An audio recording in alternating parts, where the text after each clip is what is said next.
அன்பு நெஞ்சங்களுக்கு அன்பான வணக்கங்கள். இன்றைக்கு நம்மளுடைய கன்சல்டேஷன்ஸ்ல நிறைய கேட்கக்கூடிய கேள்வி, டாக்டர் எனக்கு ஃபேட்டி லிவர் இருக்கு. ஃபேட்டி லிவர் கிரேட் 1, கிரேட் 2 இப்படி பல கண்டிஷன்ஸ் இருக்கு டாக்டர். இதில பேசக்கூடிய நபர்கள் இன்னும் குறிப்பா, சார் ஹெப்படைட்டிஸ் இருக்கு. கூடவே இன்னைக்கு ஸ்கேன் பண்ண போயிருந்தேன். எனக்கு ஃபேட்டி லிவர் இருக்குன்னு சொல்லியிருக்காங்க. இது ரொம்ப பயப்படக்கூடிய ஒண்ணா. இந்த மாதிரியான விஷயங்கள் நிறைய கேட்டுட்டு இருக்கீங்க. ஸோ இது விஷயங்களுக்கான ஒரு தெளிவான ஒரு பார்வைய தான் இன்னைக்குள்ள வீடியோல நம்ம பார்க்க போறோம். முதலாவது என்னது ஃபேட்டி லிவர் டிசீஸ்னா என்ன? இதில முதன்மையானது என்னன்னா, ஃபேட் அப்படின்றது அதாவது லிவர் மேல உங்களுக்கு நார்மலாவே படிஞ்சிருக்குங்க. இந்த படிதல் அப்படின்றது ட்ரைகிளிசரைட் அப்படின்ற ஒரு ஃபேட் தான் அதில படிஞ்சிருக்கும். இந்த படிதல் எப்போ எக்ஸசிவா அதில ரொம்ப அதிகமான அளவு படியுதோ, அத தான் நம்ம ஃபேட்டி லிவர் டிசீஸ் அப்படின்னு சொல்றோம். அது மேபி அது எந்த அளவுல படிந்திருக்கோ, அதனுடைய தன்மைய பொறுத்து கிரேட் 1, கிரேட் 2, கிரேட் 3 அப்படின்னு சொல்லக்கூடிய இந்த விகிதாச்சார முறைகளும் உண்டுங்க. பொதுவா இது 2 வகையா பிரிக்கலாம். இது வர்றதுக்கான காரணம், 1 ஆல்கஹாலிக் பேஸ்ட் ஏதாவது ஒரு விஷயம் கன்டினியூஸா எடுக்கிறதுனால வரக்கூடிய ஃபேட்டி லிவர் டிசீஸ்ன்னு சொல்லலாம். அல்லது 2வது நான் ஆல்கஹாலிக் ஃபேட்டி லிவர் டிசீஸ் அப்படின்னு சொல்லக்கூடிய இந்த 2 கேட்டகரி தான் முக்கியம். ஸோ முதல் நிலை கன்டினியூஸா நீங்க ஆல்கஹாலிக் யூசேஜ் அல்லது ஆல்கஹால் பேஸ்ட் என்ன விஷயம் நீங்க எடுக்கிறீங்கனாலும், அதனால வரக்கூடிய ஒரு fatty liver fat accumulation based டிசீஸ்ன்னு சொல்லலாம். 2வது ஒரு சிலவங்களுக்கு மெட்டபாலிக் சிண்ட்ரோம் இருக்கலாம். மெட்டபாலிக் சிண்ட்ரோம் அப்படின்றது 1 ஃபேட்ட சிந்தசிஸ் பண்ணக்கூடிய மெக்கானிசத்தில ப்ராப்ளம் இருக்கும். அத டீகிரேட் பண்ணக்கூடிய மெக்கானிசத்தில ப்ராப்ளம் இருக்கலாம். அல்லது அந்த ஃபேட்ட அதிகமா உருவாக்கக்கூடிய அந்த மெக்கானிசமே அதில அதிகமா ஆக்ட் ஆகிட்டு இருக்கலாம். இந்த மாதிரியான மெட்டபாலிக் சிண்ட்ரோம்ஸ் இருக்கிறவங்களுக்கு மேக்ஸிமம் இது வர்றதுக்கு வாய்ப்பு இருக்கு. 2வது ஒரு முக்கியமான காரணம் இன்சுலின் ரெசிஸ்டன்ஸ் அப்படின்னு சொல்லுவோம். என்னதான் நீங்க இன்சுலின் பொறுத்தவரை நம்மளுடைய குளுக்கோஸ் உணவு சார்ந்த விஷயங்கள எடுத்துக்கிட்டே இருக்கோம். அந்த உணவு சார்ந்த விஷயங்கள எடுத்துட்டே இருக்கிற சமயத்தில, நம்ம உடலானது அந்த இன்சுலினுடைய உதவியோட அந்த குளுக்கோஸ கிரகிக்கணும். இப்படி கிரகிக்காத நிலையில உங்களுக்கு இன்சுலினும், அந்த குளுக்கோஸும் ஒரு கனெக்டிவிட்டியை ஏற்படுத்தாத ஒரு நிலைய தான் இன்சுலின் ரெசிஸ்டன்ஸ் அப்படின்னு சொல்லுவோம். இந்த நிலை நீடிக்கும் சமயத்தில, இந்த குளுக்கோஸ் எல்லாமே ஃபேட்டா கன்வெர்ட் ஆகி, அதிகமான ஃபேட்டா ஸ்டோர் ஆகிட்டே இருக்கும் லிவர்ல. ஸோ இது ஒரு முக்கியமான ஒரு காரணியா இதற்கும் இருக்கு. இதனால முக்கியமா நிறைய நபர்களுக்கு ஒபிசிட்டி வர்றதுக்கும் வாய்ப்பு இருக்கு. ஒபிசிட்டி இருக்கிறவங்களுக்கும் ஃபேட்டி லிவர் வர்றதுக்கான சான்சஸ் அப்படின்றது ரொம்பவே அதிகம்.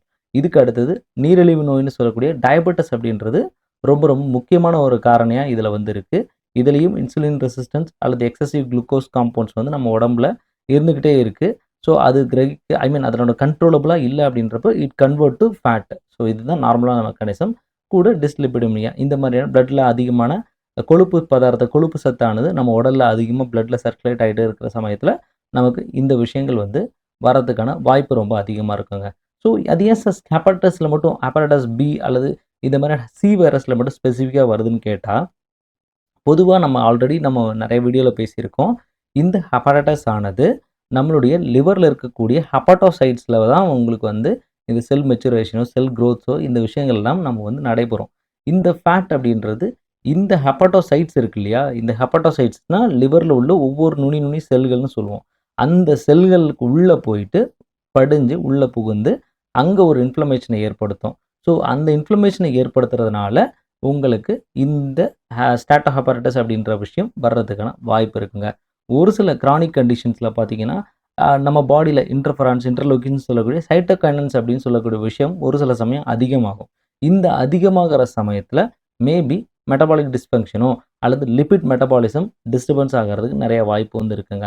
இந்த லிபிட் மெட்டபாலிசம்ஸ் எங்கெல்லாம் டிஸ்டர்ப் ஆகுதோ அப்போ லிவர்ல தேவையில்லாத ஃபேட் டெபாசிட் ஆகிட்டே இருக்கக்கூடிய ஒரு சூழ்நிலையை இந்த விஷயம் உருவாக்கும். இது ஒரு முக்கியமான ஒரு காரணியாக கருதப்படுகிறது.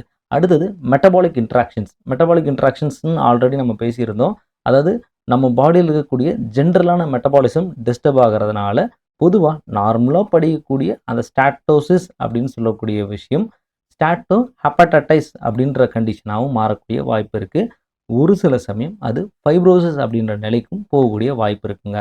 ஸோ சார் இதுக்கு வேற ப்ரிவென்ஷன் மாடிஃபிகேஷன்ஸே எதுவும் இல்லையா? நாங்க எப்படி தான் இத தற்காத்து கொள்ளுது அப்படின்னு நிறைய பேர் கேட்குறீங்க. ஸோ அவங்களுக்கான ஒரு 3 விஷயம் மட்டும் சொல்றேன். முதல்ல ப்ராப்பரா வெயிட் ரிடக்ஷன். வெயிட்ட ப்ராப்பரா மெயின்டெயின் பண்ணுங்க. இந்த வெயிட்ட மெயின்டெயின் பண்றதுனால தேவையில்லாத எக்ஸசிவ் குளுக்கோஸ் நம்ம உடம்புல ஃபுட்ட நீங்க கண்ட்ரோல் பண்ணீங்கனாலே தேவையில்லாத குளுக்கோஸ் டெபாசிஷன் அப்படின்றது, குளுக்கோஸ் அக்குமுலேஷன் அப்படின்றது இருக்காது. குளுக்கோஸ் அதிகமாக நம்ம உடம்புல இருந்துக்கிட்டே இருந்துச்சு அப்படின்னா நம்ம ஆல்ரெடி சொன்ன மாதிரி ஃபேட் கன்வர்ஷன் அப்படின்றது மேக்ஸிமம் குறைக்கப்படும். கூடவே இன்சுலின் ரெசிஸ்டன்ஸோட பிரச்சனை அப்படின்றது வராது. இது ஒன்று. ரெண்டாவது, டைமுக்கு தூங்கி டைமுக்கு சாப்பிட்டு டைமுக்கு வந்து அந்த டைம் ஆக்டிவிட்டீஸை வந்து ப்ராப்பராக வந்து வைக்கணுங்க. அப்புறம் கூடவே ஃபிசிக்கல் ஆக்டிவிட்டி அப்படின்றது ரொம்ப ரொம்ப முக்கியம். நம்ம எழும்புறோம், காலைல ஒர்க்குக்கு போகிறோம், ஈவினிங் வந்துடுறோம், மறுபடியும் உறங்குறோம், சாப்பிட்றோம், மறுபடியும் உறங்குறோம், மறுபடியும் மார்னிங் எழும்புறோம், டியூட்டிக்கு போகிறோம். இந்த மாதிரியான பேசிக்கான பேட்டர்ன்லேயே இருக்கிறப்போ இன்சுலின் ரெசிஸ்டன்ஸோ அல்லது ஒபிசிட்டி அப்படின்ற விஷயம் வர்றதுக்கான வாய்ப்புகள் ரொம்ப அதிகமாக இருக்கும். இதுவே ஒரு முக்கியமான காரணியாக இதில் வந்து அமையுங்க. அதனால் ஃபிசிக்கல் ஆக்டிவிட்டி அல்லது அப்படின்றது ஒரு நாளைக்கு 30 நிமிடம் ஏதாவது ஒரு வகையில் நம்ம ஃபிசிக்கல் ஆக்டிவிட்டி கொடுக்க வேண்டியது கட்டாயம் அவசியமான ஒன்று. அடுத்தது ஆல்கோஹாலிக் இன்டேக் இருக்குது அப்படின்னா கட்டாயம் அதை தவிர்க்க வேண்டிய முக்கியமான தருணத்தில் நீங்கள் இருக்கீங்க.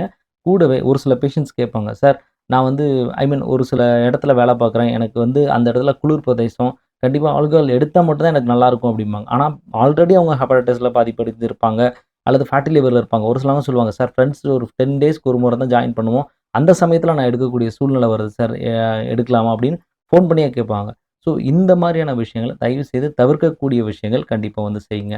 யாருக்கெல்லாம் சுகரோ அல்லது கொலஸ்ட்ராலோ அல்லது பிளட் ப்ரெஷர் இருக்குது அப்படின்னா கண்டிப்பாக இதை கட்டுக்குள் வைத்தாலே அந்த மாதிரியான ஃபேட்டி லிவருக்கான பிரச்சனைக்கு ஈஸியாக தள்ளப்பட மாட்டீங்க. இந்த காரணியை நீங்கள் சரி செஞ்சாலே இதுவும் உங்களுக்கு வந்து இதை கண்ட்ரோல் பண்ணால் உங்களுக்கு ஃபேட்டி லிவரும் கண்ட்ரோல் ஆகிறதுக்கு வாய்ப்பு ரொம்ப அதிகம்.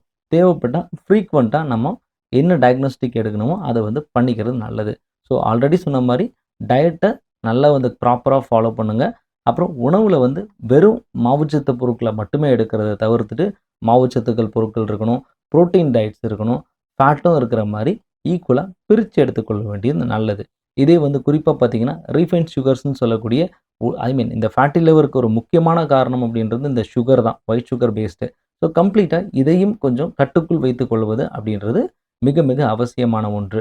இதுலேயும் குறிப்பாக சொல்லணும் அப்படின்னா இந்த சுகர் காம்பவுண்ட்ஸ் அல்லது கார்போனேட்டட் சுகர் ட்ரிங்க்ஸ் அப்படின்றது நார்மலாக நான் வந்து ஒரு குளுக்கோஸ் சம்மந்தமான ஒரு ஜூஸ் குடிக்கிறேன், குளுக்கோஸ் சம்மந்தமான ஒரு ட்ரிங்க்ஸ் குடிக்கிறேன், இது வந்து பாட்டிலில் ஒரு ஜூஸ் குடிக்கிறேன், இந்த ஒரு கருப்பு கலரில் ஒரு பாட்டிலில் ஒரு ஜூஸ் குடிக்கிறேன் அப்படின்னு பழக்க வழக்கங்களில் இந்த மாதிரி சொல்லக்கூடிய வழக்கம் வந்து அதிகமாக வந்து கேள்விப்படுறோம்.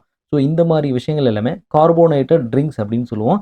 இந்த கார்போனேட்டட் ட்ரிங்க்ஸை கட்டாயம் தவிர்த்தாலே ஃபேட்டி லிவரில் நம்ம வந்து வெளியே வரலாம். கூடவே உணவு பதார்த்தங்களில் புரதம் சார்ந்த உணவு காய்கறிகளை வந்து பயிறு, கடலை, அது கூடவே வந்து பார்த்திங்கன்னா பீன்ஸில் உள்ள பருப்புகள் சார்ந்த விஷயங்களை நம்ம ஃபாலோ பண்ணுறது ரொம்ப ரொம்ப முக்கியமான ஒரு வகையாக நம்ம இதில் வந்து எடுத்துக்கலாம். இது வந்து உங்களுடைய அந்த மந்தத்தன்மையை கண்டிப்பாக போக்கிட்டு இருக்கும். தேவையான இன்ஸ்டன்ட் எனர்ஜியும் கொடுத்து கொண்டே இருக்கும் அப்படின்றதையும் தெளிவாக புரிந்து கொள்ள வேண்டும்.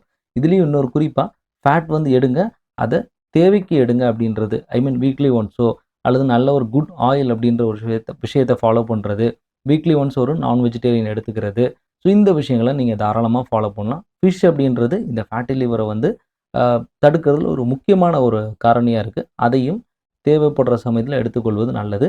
முக்கியமாக இன்னொரு விஷயம், உப்பு, சால்ட் ரெஸ்ட்ரிக்ஷன் அப்படின்றது நம்ம உடம்புல ரொம்ப ரொம்ப முக்கியமாக வந்து ஃபாலோ பண்ணணும். ஒரு நாளைக்கு 5 கிராம் அளவு தான் சால்ட் எடுக்கணும் அப்படின்ற விஷயத்தை ஃபாலோ பண்ணுங்கள்.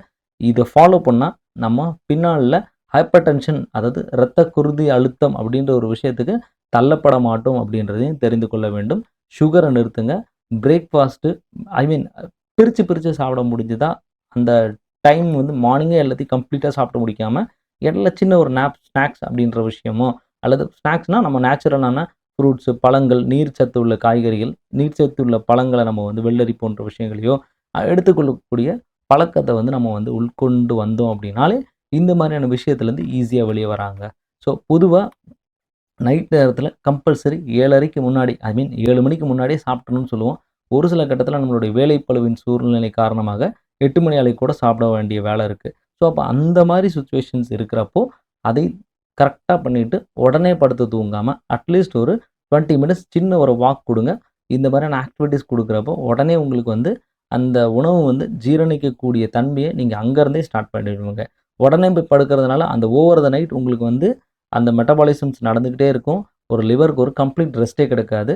திரும்பவும் இது ஃபேட்டி லிவருக்கான ஒரு காரணியாகவும் இது உங்களுக்கு வாய்ப்பாக இருக்குங்க. மேலும் சித்த மருத்துவத்தில் நிறைய மருந்துகள், மண்டுரத அடை குடிநீர் ஆகட்டும் அல்லது ஆவாரை குடிநீர் ஆகட்டும், கரிசலை சூர்ணங்கள் ஆகட்டும், இந்த மாதிரி பல்வேறு மருந்துகள் இருக்குங்க. இது எல்லாருக்கும் எல்லாமே அப்படியே நம்ம ஃபாலோ பண்ணிடலாமான்னு அப்படின்ற விஷயம் அப்படின்னு பார்த்தீங்கன்னா, கண்டிப்பா இருக்காதுங்க. ஒவ்வொரு உடல்நிலை வாத உடலா, பித்த உடலா, கப உடலா இந்த மாதிரியான பல்வேறு விஷயங்கள் பேஷண்ட்டோட ஹிஸ்ட்ரி இருக்கு. எந்த மருந்த யாருக்கு குடுக்கக்கூடாது அப்படின்ற ஒரு விஷயம் இருக்கு. ஸோ இந்த மாதிரியான விஷயங்கள்லாம் பார்த்து, நோயாளிகள் மருத்துவரை அணுகி, அதன் சார்ந்த மருத்துவத்தை நீங்க எடுத்துக்கொள்வது, மேலும் உங்களுடைய நோயிலிருந்து வெளிவர உங்களுக்கு ஒரு உறுதுணையா இருக்கும் அப்படின்றத நீங்க என்னைக்கும் மறந்துடவே கூடாது. ஸோ மேலும் ஏதாவது சந்தேகங்கள், மேலும் ஏதாவது டவுட்ஸ் எதுவும் இருக்குன்னா, கமெண்ட்ல ஷேர் பண்ணுங்க. எங்களோட தொலைபேசியில கன்சல்டேஷன்ஸ் நீங்க அப்பாயின்ட்மென்ட் எடுத்துட்டு தாராளமா எங்களையும் மருத்துவ முறைகளுக்காக கண்டிப்பா அழைக்கலாம் அப்படின்ற ஒரு விழிப்புணர்வையும் தெரிவித்துக் கொள்கிறோம். நன்றி, வணக்கம்.